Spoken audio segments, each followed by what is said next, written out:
Hello. The episode you're about to listen to is part of a multi part series introducing an overview of Japanese history.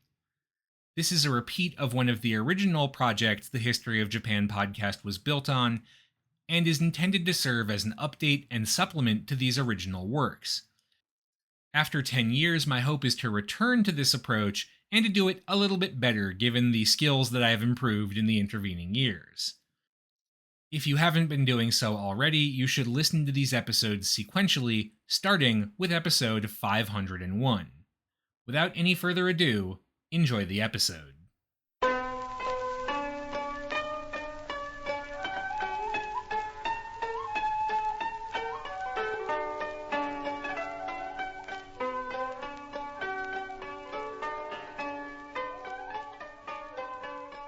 Hello and welcome to the History of Japan podcast, episode 538, Japan Rising.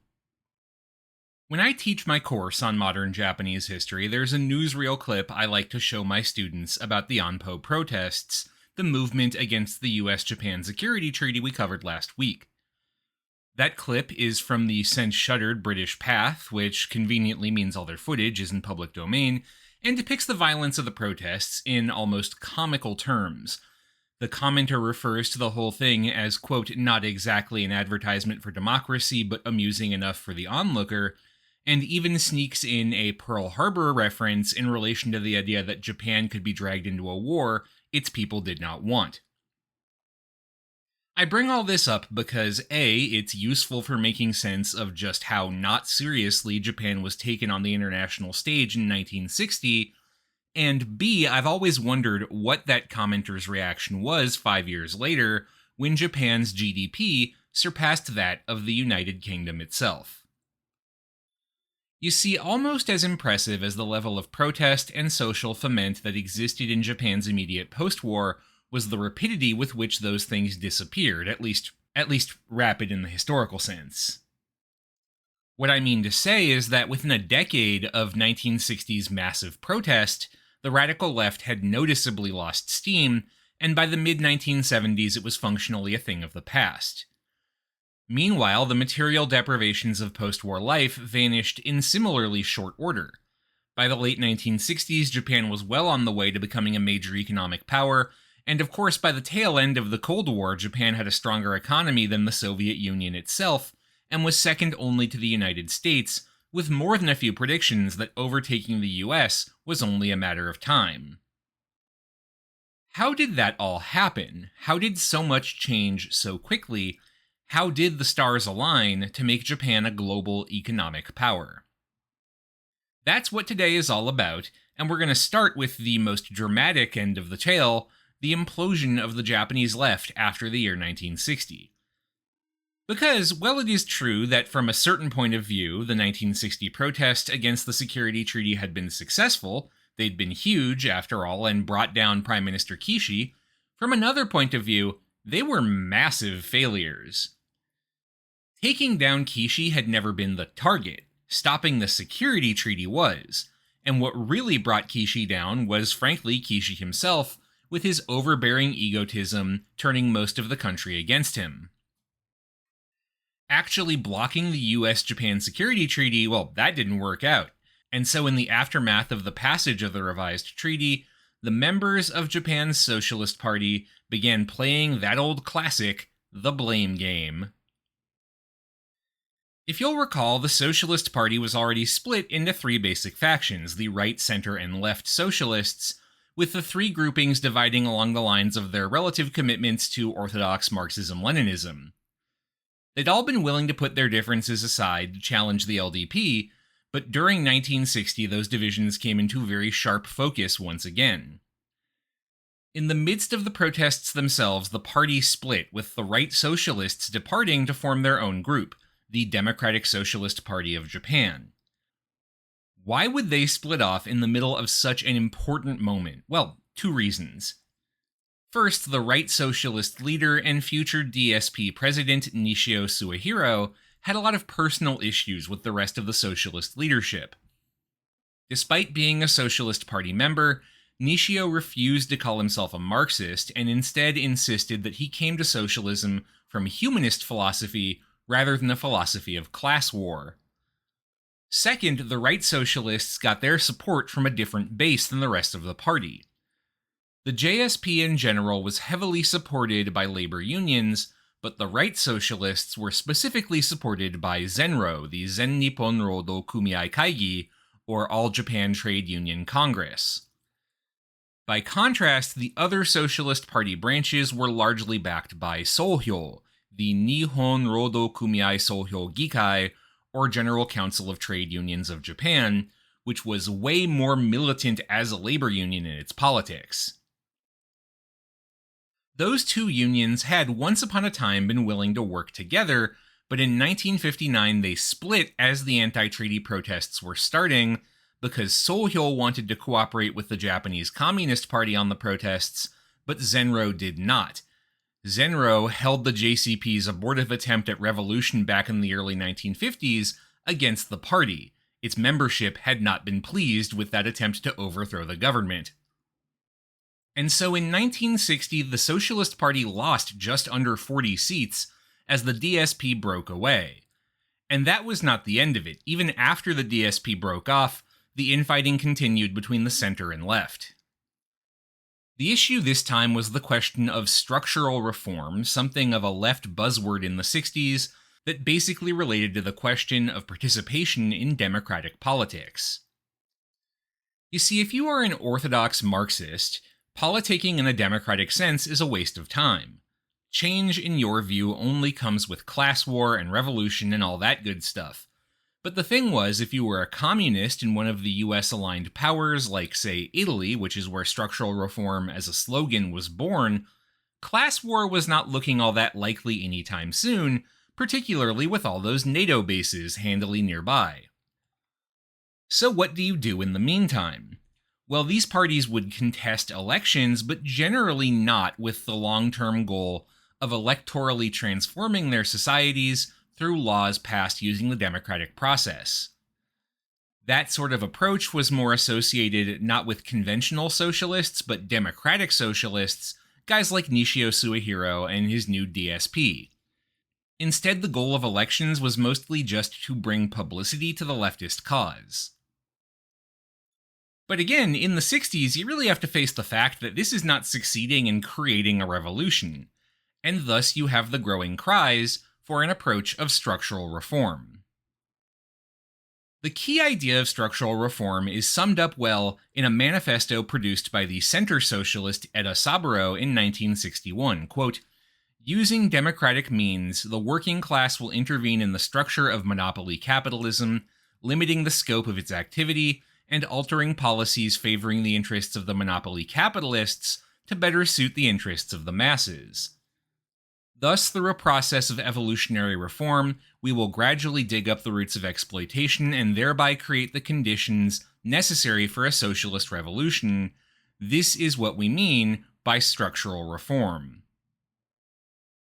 To translate that, we're going to try and pass policies for the good of the working class, thus undermining the capitalist system as we understand it, and laying the groundwork for a revolution, starting with the ballot box and then switching over to more conventional means, shall we say. The message of structural reform was comparatively popular with the socialist center, who saw the protests against the Security Treaty and against earlier bills expanding police powers, for example, as showing a real hunger among the Japanese people for this type of pragmatic approach. The left wing of the party, however, absolutely hated it and jumped on language put forward by structural reformer Eda Saburo, saying the party needed a broader base of support than just unionized members of the working class, to accuse proponents of the move of abandoning the workers and being closet counter-revolutionaries and all that good stuff. Eda Saburo's praise of some aspects of the US and UK social systems in particular was a bridge too far. How could anyone calling themselves a socialist praise the foremost imperial powers in the world in any respect? I won't spend too much time on the back and forth here. Suffice it to say that the JSP spent most of the 1960s fighting within itself over the question of structural reform.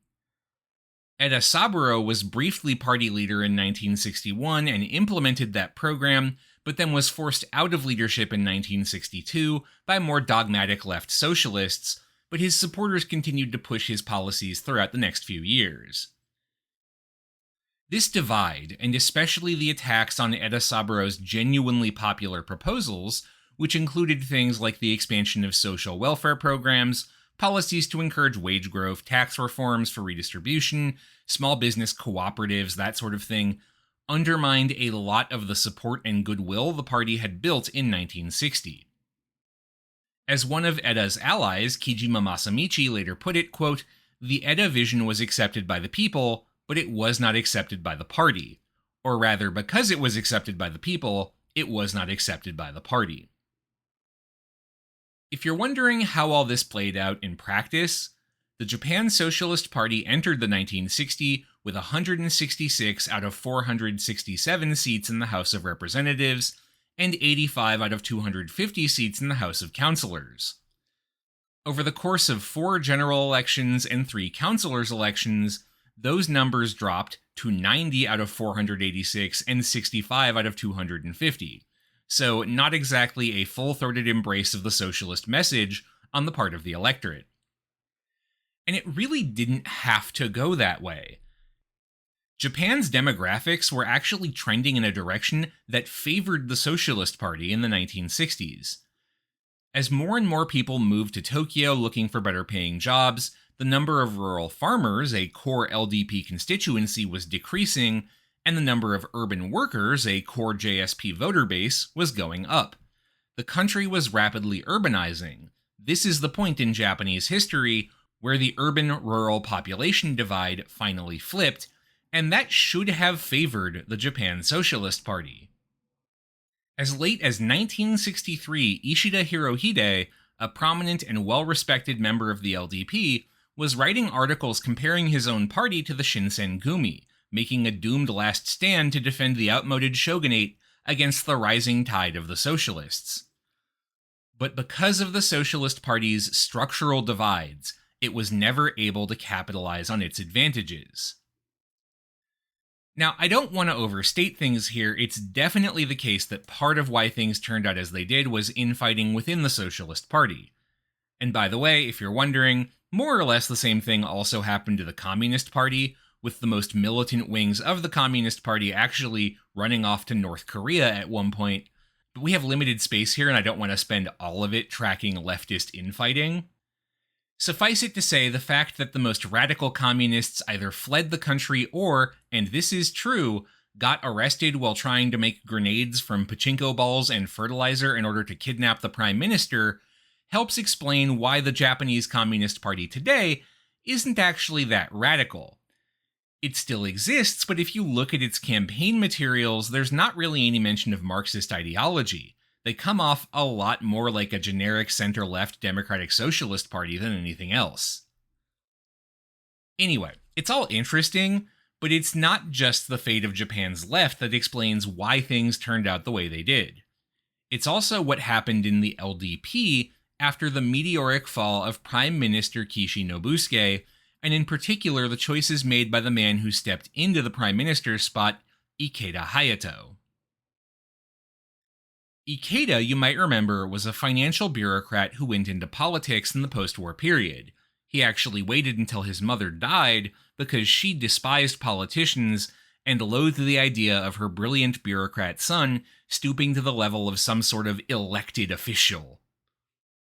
Ikeda had been the protege of Yoshida Shigeru, former prime minister and leader of the Liberal Party, and after the shotgun wedding of the Liberals and Democrats to form the Liberal Democratic Party in 1955, Ikeda had taken over leading the former Liberals, now massively outnumbered by Kishi's Democrats.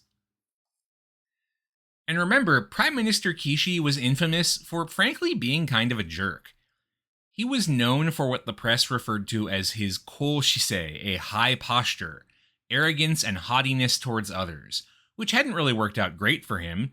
He'd been able to force through the security treaty, but it destroyed his career. And to add very literal injury to this insult, he was actually stabbed by a right-wing fanatic just weeks after resigning because said fanatic felt the former prime minister had not been tough enough on the anti-security treaty protesters, who were clearly all communist revolutionaries in waiting.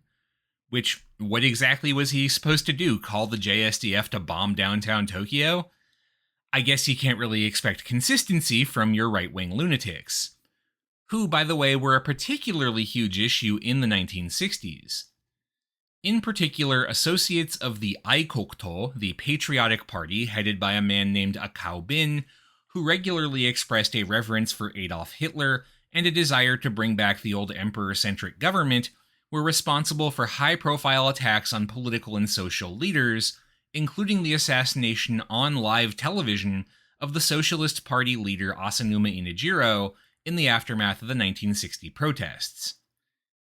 This is another area where we don't have a lot of time to spend because these right-wing groups, while dangerous, have limited influence outside of a few areas, but I do have a few ideas kicking around in the future for a mini-series on the extreme right in Japan.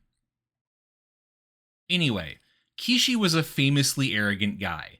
Ikeda was not. Or at least I should say he was better at faking it, perhaps. When he'd been a minister in Yoshida Shigeru's cabinet, he had a couple of high-profile scandals around some poorly chosen words, most notably a comment in the Diet that he was fine with the idea of a society where poor people had to eat barley instead of rice. But by the late 50s, he'd either, if you're feeling charitable, changed, or if you're not, learned how to hide his actual opinions better and come off as a man of the people. And as a quick note here, particularly for Americans in the audience, you have to remember, in a parliamentary system, the Prime Minister is not directly elected. Instead, they're the leader of the largest party as of the most recent election, or if there's no single party with a majority, the consensus pick among multiple parties who form a coalition to govern. After Kishi resigned, the Liberal Democratic Party thus had to have an internal election inside of the party to pick a new leader, who would then become Prime Minister. Kishi's faction didn't have anyone to step up, and at any rate was both unpopular with the voters and divided inside itself over how things had gone down. Ikeda's faction was the second largest, thus he was the obvious pick to lead the party. From the time he took over as Prime Minister, Ikeda's goal was pretty clearly just to be not Kishi. Where Kishi had his high posture, Ikeda cultivated a teishusei, a low posture, as a friendly, approachable man of the people, to the point of even avoiding going to, or at least being seen in, fashionable restaurants and bars in the Akasaka district of Tokyo that were and still are the haunt of Tokyo's political elite.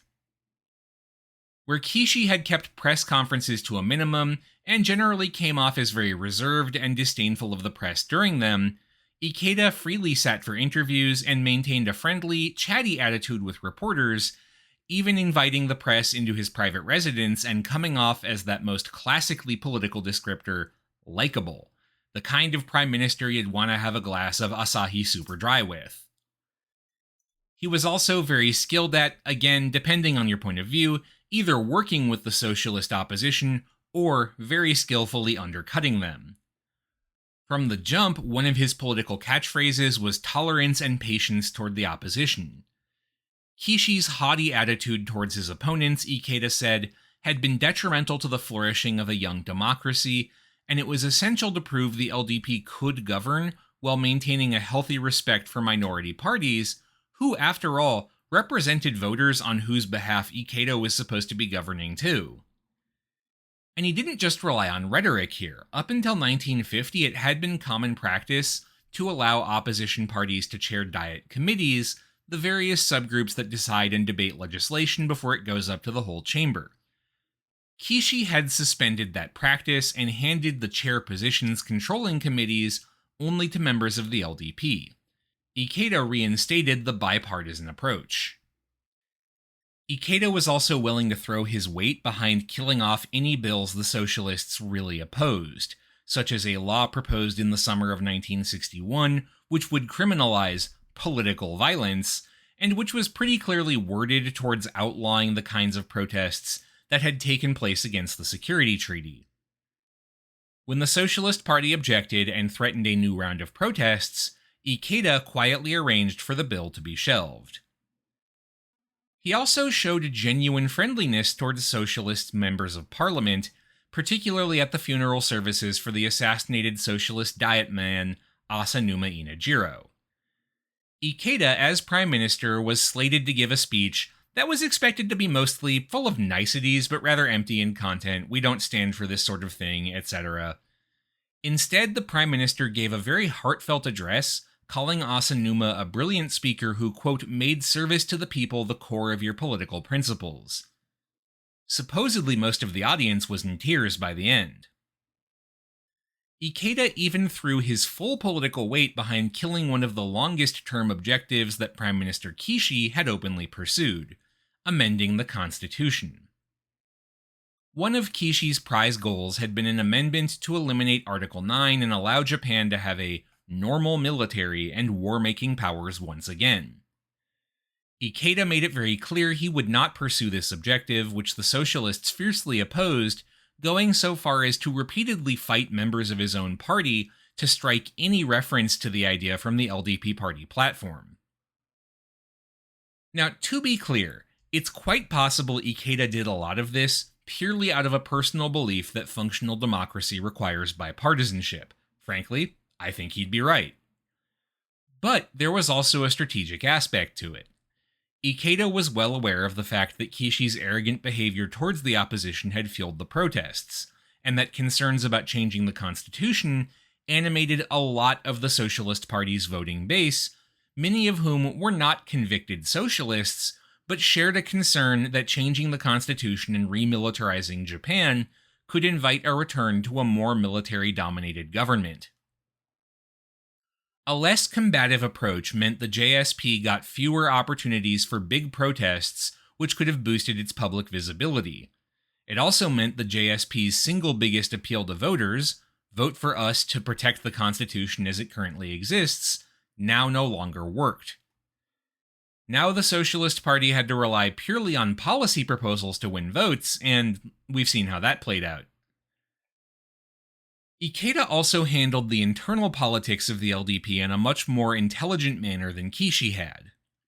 Like the Socialists, the LDP was divided into rival factions, with the two largest being what we could call the Kishi faction, the old Democratic Party, and the Ikeda faction, the old Liberal Party.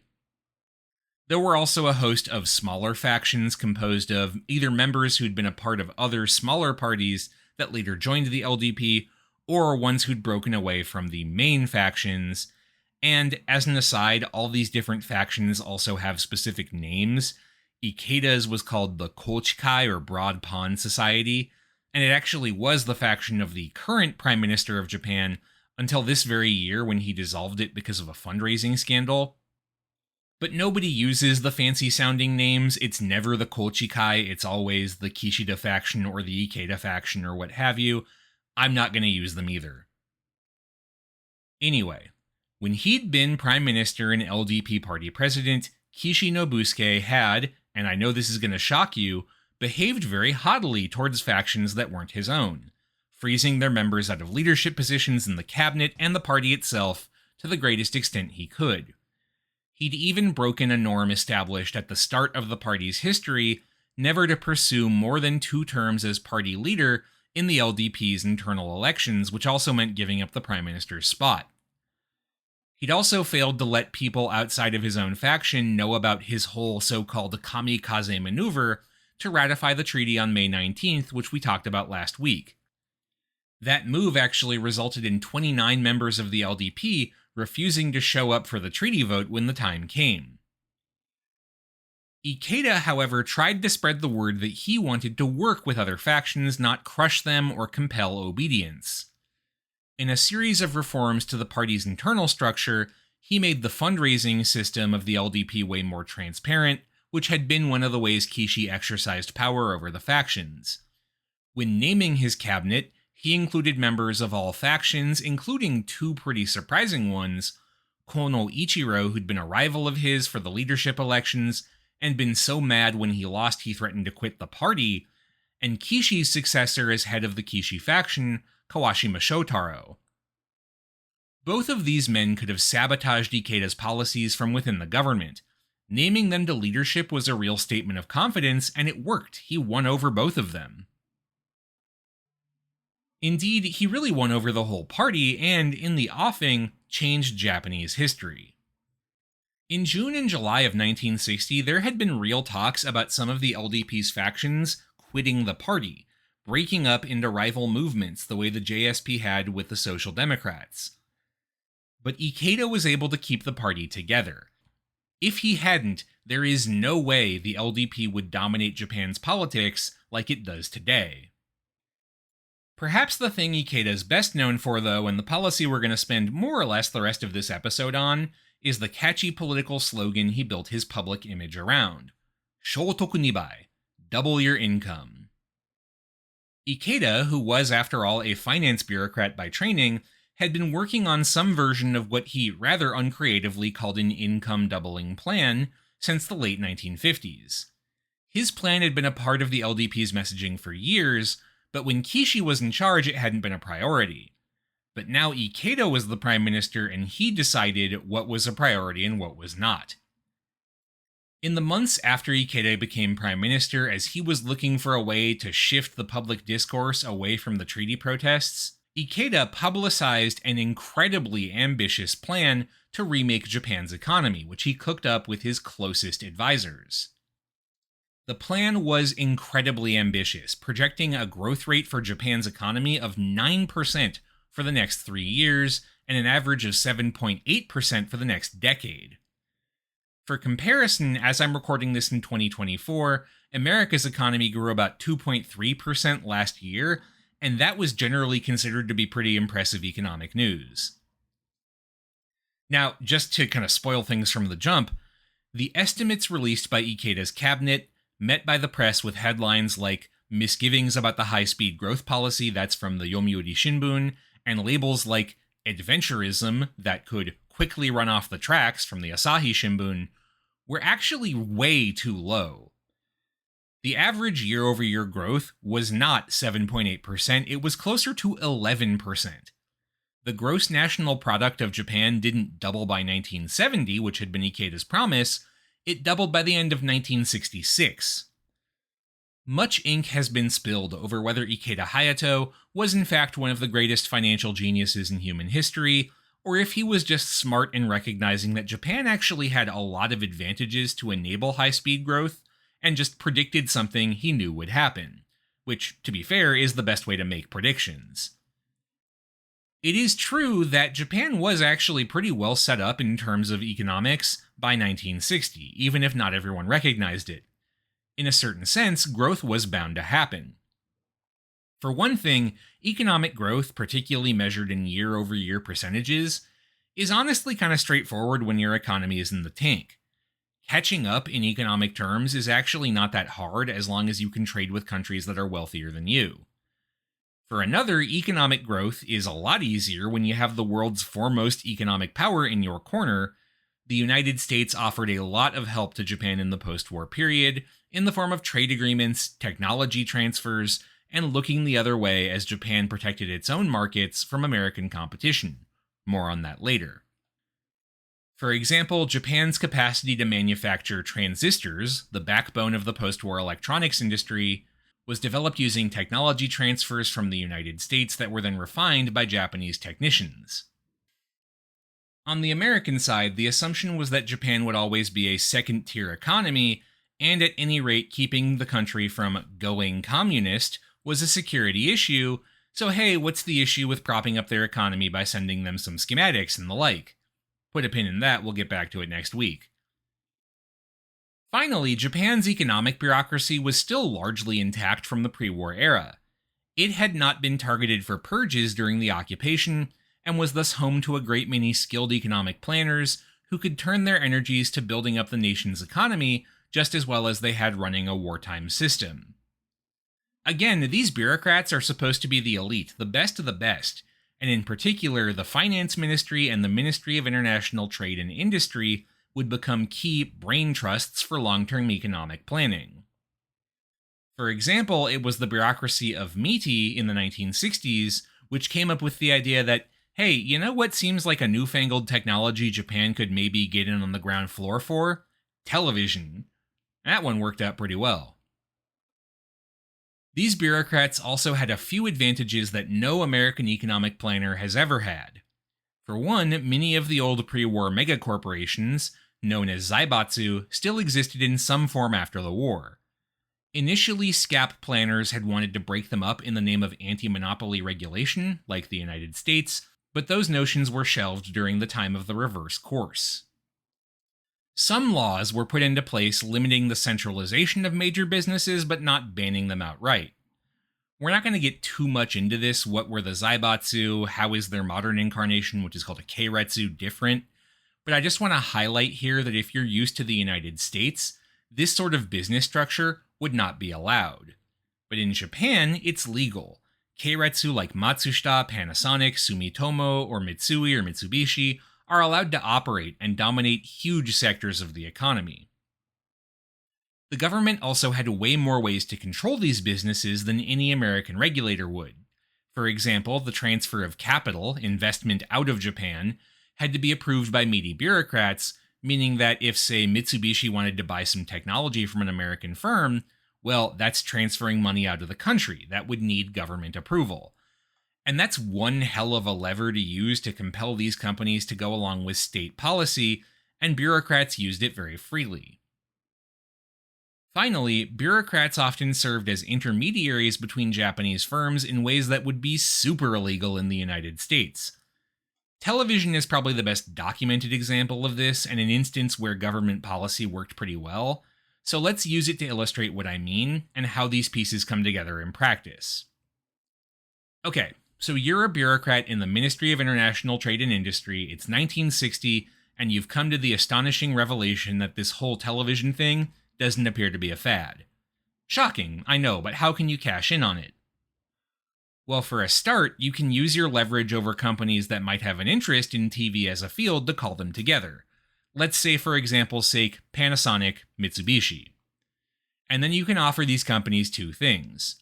First is government support for both importing any technology they need to enter the field, and research and development to improve that technology, both brokering and helping to finance a deal where Panasonic and Mitsubishi work together to develop their TVs and improve the technology.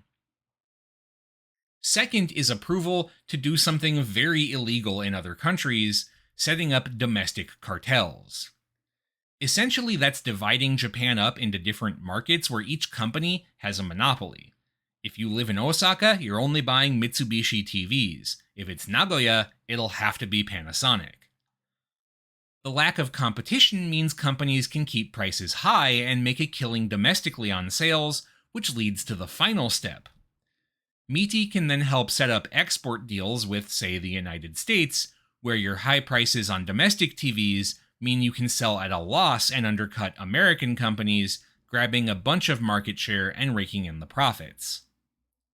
That sort of maneuver is called dumping, and it's technically illegal under the rules of the General Agreement on Tariffs and Trade, or GATT, what eventually became the modern WTO. But in the 50s, 60s, and 70s, there wasn't a lot of willingness on the American side to press Japan on these trade issues. After all, the country was a valuable Cold War ally. And to be honest, there was also a fair amount of arrogance and racism that played into it too. After all, it's just Japan. How much damage can they really do to the mighty United States? All of these pieces that could lead to high-speed economic growth already existed in 1960. And in fact, Japan's GNP had already doubled from 1950 to 1960, so it wasn't unreasonable to expect the same thing to happen again. There were economists who thought growth was going to cool off in the 60s, sure, but it wasn't unexpected for it to continue either. So how much credit does Ikeda Hayato deserve as Prime Minister for doubling your income for the economic miracle? Well, he might not have been the architect of all the pieces, but frankly, I don't think that's what's important. Ikeda's genius wasn't in creating the perfect laboratory conditions to kick Japan's economy into high gear, it was messaging. Ikeda was very good at directing the conversation away from questions about the US-Japan alliance and protest and democracy and all of that, and towards economics, his home field, a comfortable space. His income doubling plan made the economic proposals of his opponents look laughable. By comparison, in 1960, The JSP's economic vision, which it proudly publicized, was to work towards a society where everyone could afford 3 glasses of milk a day. Ikeda was also great at talking to the public about economics. He had a real knack for explaining his plan and how it was possible for the country's economy to grow at historic rates in terms everyday people could understand. If you've ever had any conversation about economic policy in any democracy ever, you know that's really impressive because the vast majority of people frankly don't have a great grasp on the subject. Maio Shigesaburo, one of the higher level figures in Ikeda's faction, would later recall that, quote, Ikeda's great achievement was to have the prime minister himself leading economic policy from the front. Economic issues, even today, remain exceedingly abstract and difficult for ordinary people to understand. He placed the focus on these kinds of economic issues and made them the centerpiece of his politics. The prime minister himself was quoting numbers and explaining economic policy. Beyond his ability to lead conversations that are honestly pretty hard to have in a public arena, Ikeda was also smart enough to know that the income doubling plan had to go beyond a simple focus on pure policy. Ikeda and his advisors also put a lot of time and energy into making sure the plan reflected the political needs of Japan's voting populace. So, for example, part of the plans put forward by the Prime Minister's office involved using the revenues from the country's growing tax base to expand the nation's social safety net, a move that ensured everyone would benefit at least a little from economic growth, and which took the wind out of the sails of the socialists even further, because growing the social safety net is supposed to be their thing. Ikeda also directed a rewrite of the tax code in 1961 to make it less regressive. For example, raising the exemption for a dependent child over the age of 15, which made it easier for families to keep their kids in school rather than having them join the workforce as soon as mandatory schooling ended at the equivalent of 9th grade in the United States. Ikeda also passed a series of laws intended to direct tax revenue towards agricultural modernization.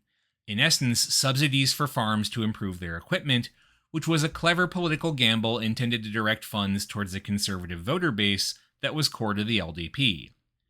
He also arranged for a law for the promotion of industrial development of underdeveloped regions, essentially subsidies to economically developed urban areas, which ended up going to 44 different cities in 39 different prefectures. The goal, of course, was to promote industrial growth in places that weren't just Tokyo, but also a great way to win votes in those regions. Again, how much credit Ikeda deserves as a brilliant economic architect versus someone who was just good at messaging is contentious. What's not contentious is whether or not this all worked. It absolutely did. Japan's economy started to go into overdrive shortly after Ikeda took office. The man himself would not be around to see most of it. He retired in 1964 due to a cancer diagnosis and died just over a year later, but his successors would preside over one of the greatest economic miracles in history. For just about 3 decades, Japan's economy would continue to grow with incredible rapidity, making it very swiftly into one of the wealthiest and most influential nations in the world. And that economic growth would secure the dominance of the Liberal Democratic Party, which would win election after election after election and dominate the post-war order. Of course, that was not without its own problems. As time went on and the party became more comfortable in its own perceived invincibility, graft and corruption by party leaders became a more serious problem. But even so, the party was never really punished.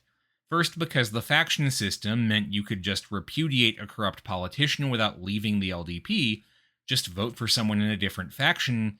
And second, because it might have problems, but look what the LDP has done for Japan. And so I want to cap things off here with the year 1970, when, 10 years after the US Security Treaty was first passed, it was subject to renewal. Once again, there were protests, and while they were substantial, they didn't really succeed in drawing much attention. The 1970 Security Treaty protests were nothing in terms of the scale and social impact relative to 1960. Which makes sense. The economy is doing great. Who's got the time to go protest? Ikeda had done something essential to defining the shape of post-war Japan. He'd redirected the political conversation away from ideology and towards a singular question: was the economy growing? Were the people benefiting? And that question pretty much dominated the political landscape, and in a certain sense still does down to the present day. The high rolling days of doubling income are now over, but the nostalgia for those good old days has remained constant ever since. That's all for this week. Thank you very much for listening. This show is a part of the Facing Backward podcast network. You can find out more about this show and our other shows at facingbackward.com, and you can support the network at patreon.com/facingbackward. Special thanks to those who have given at our shoutout tier: Jan Leonard, Stephen Elkins, Martin Oliveira, Clark Canning, Ian Kellett, Matt Haynes, Jackie Frostocker, Monkey Sack, Alayla McCulloch, Karen Murphy, Peter Wales, Robert Prine, William, Arno, Jonas Brandis, Nicholas Kroll, Jerry Spinrad, Jared Stevens, Jeffrey Dwork, Stefan Hrushka, Joshua Kane, Robbie and Kat, Jacob Key, Aaron Finkbeiner, and Anonymous Anna's Hummingbird, Mark Sai, Gil, Leslie Ikuta, Trash Taste Enjoyer, John, Christopher, Harrison Reese, Inoue Enryo's Ghostbusters, NihongoKaizen.com, Shimao Toshio's History of Japonesia podcast, Jennifer Pianzio, James, A House is a Perfectly Cromulent Mascot, The Fish I Catch Are Rhodes Scholars Compared to Samuel Alito, Schmuck, and Everything Changed When the Fire Nation Attacked. Thanks again for listening, and I'll see you next time for the penultimate episode of this series and the age of the real estate bubble.